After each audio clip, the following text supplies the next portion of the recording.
away from the set being finished. Filming's due to start at 8 AM. Cast and crew are called for 4 AM for costume and makeup. Uh-huh. We've actually managed to stay under budget on this first episode. Oh? Saving the pennies for the special effects in the finale. What, sort of skimping on the premiere episode, eh? It's being billed as a thriller opening to this brand new science fiction extravaganza. I suppose, although the tone of the script doesn't really lend itself to a thriller. You don't think so? No, it's more of a romp, really. Oh. Small rewrite will soon solve that issue. Yes, but a small rewrite's not exactly a small undertaking, really, is it? I mean, given the time frame we're working to. What time are the actors getting here? They should be right behind us. They were sent their scripts last Monday. They've had a week to look through them in their own time. It's a pretty quick turnaround on this sort of series, isn't it? Needs to be. Once we're finished, the space is becoming a building site. What, working on a big feature, are they? No, literally a building site. Oh. They're tearing it down for flats. Wow. There'll be a 2-month period of reruns while they're getting the new place up and ready to go. Our little show will be the only original content that entire time. Aside from the news, of course. People might notice if the same beloved celebrity died twice in 1 year. You sure about that? The conspiracy theorists have a field day. I suppose the tabloids would get all of a tizzy if we got the scoop on some twice dead dealers before them. Might be worth doing now, just to see what sort of reaction we'd get. You're a troubling man, you know that, Charles? Yes, but my wife doesn't seem to mind. Yes, your wife. Anyway, let's go over the schedule for the week.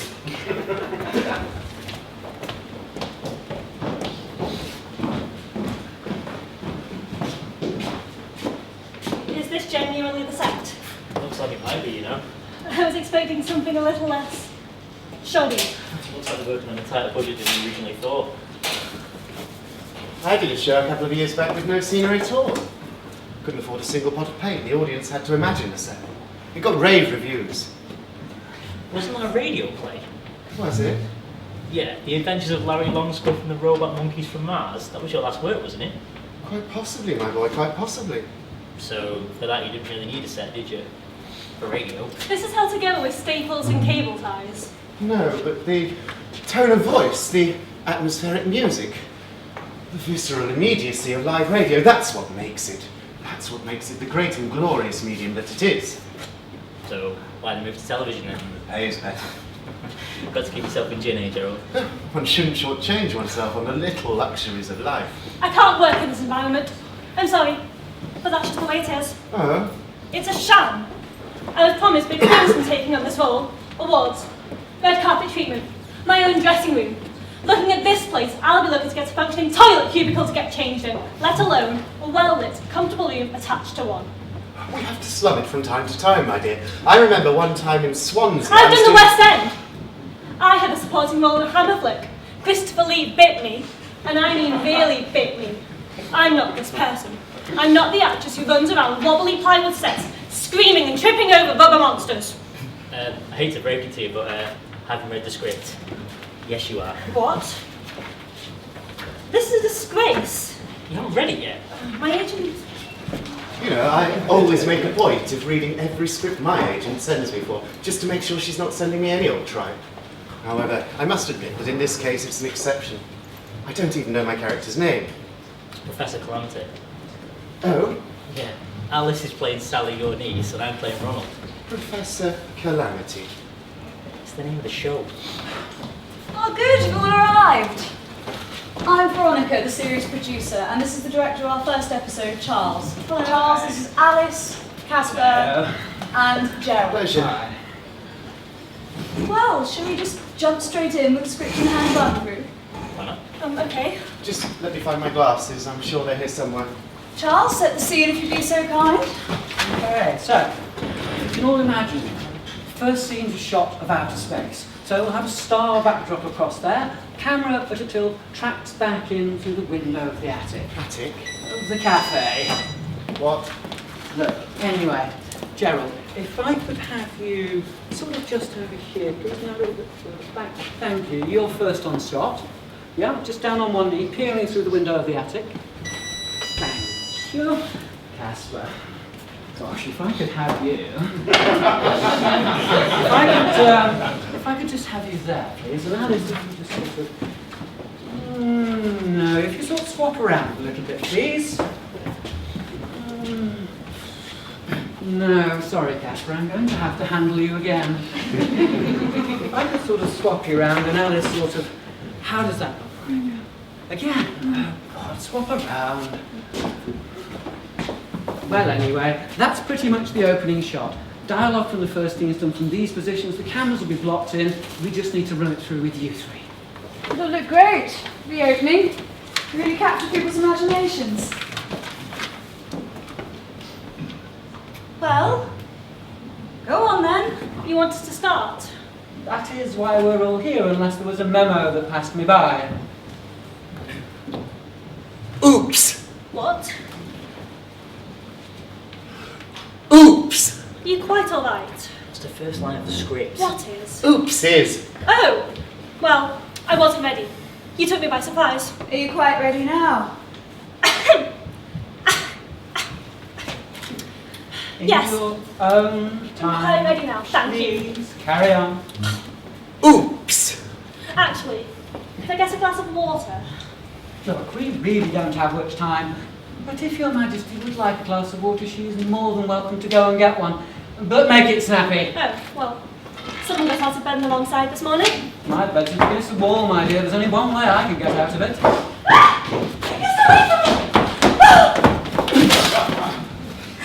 Casper, you caught me in your strong arms. Oh, for God's sake. Spoke. Spoke! You Dorothy, how are you? Good to see you. Oh, likewise, Cass, long time no seaside. Do you like the monsters? Stunning. Very nice. Oh, this isn't all of it. Just what I could bring down from the workshop for rehearsal. Everybody, this is our set designer and master prop builder, Spoke. How do you do? How do I do what? Why are you called Spoke? Because that's my name. They did experiments on her. They did. Whoever she might think they are. Hey man, don't bring me down. I told you that in confidence. Shall we get on with the matter at hand? The rehearsal, where have you got to? The first line. Okay, but some progress at least. Right, places please everybody, and Spoke. Do get out of here, we don't preach yet. Oh, okay, no problem. And action. Oops. What's happened, Uncle? No, really, oops. What? I'm afraid you might want to hold your noses for a bit. Oh! Oh! Can we get on with the script, please? What's happened, Uncle? Well, it appears as though the obscuromatic, hyperspatial, lift hitching. Do I really have to say all this? Yes? Can't I say something simple like reverse the polarity? Something like that. Can't you stick to the script? It's terribly long-winded. This whole process is becoming terribly long-winded. A bit like Gerald's bottom. Oh, all right, goodness, if you're going to be like that about it, it appears as though the obscuromatic, hyperspatial, lift-hitching, dimensionoscopic visualizer has malfunctioned. How so? Well, instead of showing pictures of distant worlds and alien races on the screen, where will the screen be, please? I need to know the space I'm working with. Spoke. Oh. Picture, if you will. I am a television. Carry on, please. Instead of showing pictures of distant worlds and alien races on the screen, it appears to have launched the entire cafe into outer space! But how could the machine do that? Look at it. It's made of bits of old broken engine, bits of blender, and a half-mile of stolen phone cable. Borrowed, actually, little missy. That's what you say, if you catch my drift. The technology was sound. I may have been laughed out of my teaching job as head of science and theoretical thinking at Oxford University, Lincoln. But see the proof. The proof is right before your very eyes. The proof of your bungling? How is it we are not dead? We are in space. There's no air in space. It's been proven. Read that in a magazine. And we are in space, ergo we shouldn't be able to breathe. But look. I can breathe. Explain that to me, Mr. Science Man. Now I know why they call you Professor Calamity. And with that, thankfully, the opening credits roll. And the next few scenes are set on the alien planet you'll be crash landing on. We're back with you lot in scene 5 in the attic of the cafe, somewhere in outer space. Look, I'm sorry to have to be that person again, but I need to take a break. Excuse me? Acting in a show this bad just takes it out of me. I need to sit a few minutes and just digest the next few pages of script. Please. Pretty please. You're barking up the wrong tree, love. No. Scene 5, Gerald. You're playing with all the machinery over here. Lots of switches to fix, cables to play with. Just use your play. You mean I'm using make-believe? Yes. It's not that bad, Gerald. I did some work recently with that, what's it called? Colour separation overlay, where they put you up against a big coloured cloth and they superimpose you onto another scene. Oh, I've heard of that. Cutting-edge technology. Yeah, but I wasn't told what I had to react to. I just got told I was being chased down the street. Oh, and what was chasing you? Toy dinosaur. Looked rubbish. We shall be using that technique a little, though thankfully not with you three. God, it'll be like teaching a gibbon to ride a unicycle. Excuse me. Why, what's wrong now? You are insufferable. Pot and kettle, my dear. Pot and kettle. I can't work under these conditions. You are a pathetic little man, and I don't like your face. I'm going to get a bite to eat from the canteen, and when I return, I hope you've all thought of my attitudes towards me. Alice, come on now. I deserve better treatment than this. Well, she's going to be a bum and no mistake. You need me to get it out? I've got tweezers. Charles. Fine, I'll go and get her. Do you still need me to get the tweezers? I don't think they're going to be much use, mate, no. Oh, okay, no problem. But while those two shouted out in the corridor, Oh, Monkey! another scene with the two of you. I don't suppose you'd mind terribly if we had a little tea break. You can get one when you've earned one. Oh. I know a scene we can do. I'll get the tentacles. Oh, Spoke, please. It's where they get thrown away like the crust end of a loaf of bread by the evil Mole King. They have to escape the monster of the pit. Spoke, has any of this set actually been built yet? No. We're going to use wooden crates and paint mixed with sand, and you'll crawl through on your hands and feet. One in front of the other. Can I please go first, considering he's got a habit of releasing toxic fumes? I can supply you with a peg if you like. For your bum. No, for his nose. Spoke, can I have a word, please? He's a bit of a strange lass, but she's got a heart of gold. Who is? Spoke, Who spoke? you're not all there yourself, are you, really, mate? Young man, I'm entirely there. I fill the entirety of whatever there I am currently in, and currently that there is here. So stand back, that I may stretch out my acting chops, to prove my lucidity, as it were. Go on, give me space, young man. Take the cane, give me space. Look yonder, pirate space maidens! The galactic eddies of glittering green have taken us swiftly and safely to the very edge of the universe and the brink of understanding. It's from the finale of the last radio drama I was in, don't you know? Yeah, I had no idea. The shark bomber fleet has been decimated. The warmonger fleet has turned and fled.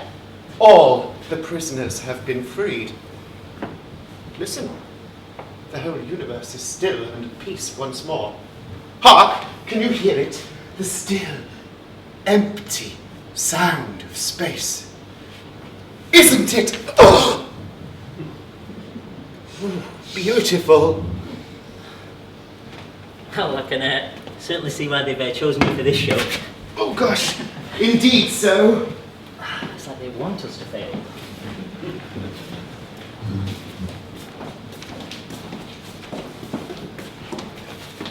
I'll need to order more bubble that. Spoke, I need these sets finishing ASAP. You assured me we were only on to the finishing touches. And we are. Only if finishing touches means starting entire sections of the set! It's a loose term. Loose definition. You need to loosen up. Don't get your pinstripe in a pinch. There's a lot riding on this project, least of all your continued employment. Okay, I hear you. There's no need to be so heavy. I'm a free spirit. I float on the breeze of imagination. Well, maybe I should clip your wings. We have a deadline. Your job is on the line. My job is on the line. There's no need to get so heavy. I've got a team of top people working on everything. You've got nothing to fret about. Honest to Vishnu. Top people.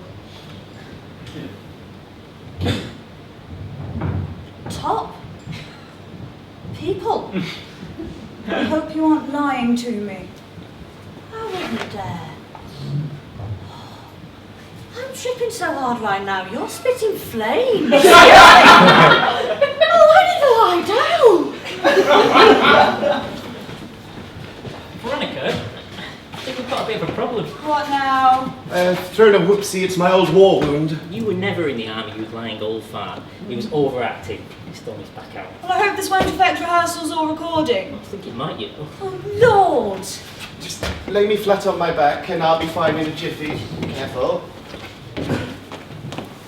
Oh, gosh. Oh, that's so much better. Now what? Good question. Oh, I could do with a drink. Whiskey? Single malt? My office, come on.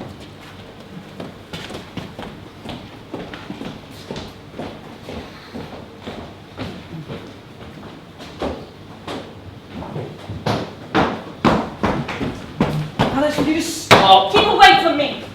Would it help if I said sorry? No, Why not? because it is painfully obvious you don't mean it. You only came after me for the sake of this farce of a rehearsal. Quite frankly, I don't give a damn about this terrible show. It's a pile of... well, let's just say it stinks.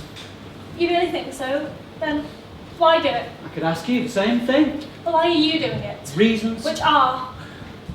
Because I have to.